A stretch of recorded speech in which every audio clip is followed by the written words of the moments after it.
Hi guys, in this video I will show you how to forward Skype calls to phone number on Android. Firstly, before I start with this explanational video, I need to mention that I'm working on Android, but don't worry about it, it is the same process on iPhone.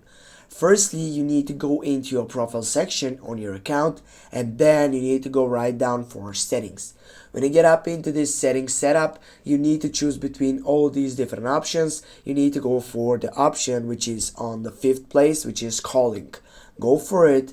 In here guys, you're gonna be able to choose for call forwarding and voicemail. Just go for that selection. This is on the 2nd place. In here it will take some time for getting up to this section. Now what you need to do, simply you need to turn off this section. With this setup, you need to get that voicemail, another Skype account, or a mobile or landline number, and then you need to select your country, region.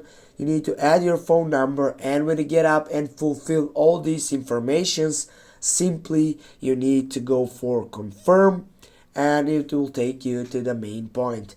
Thanks for watching guys. Don't forget to hit that like and share the video. See you soon.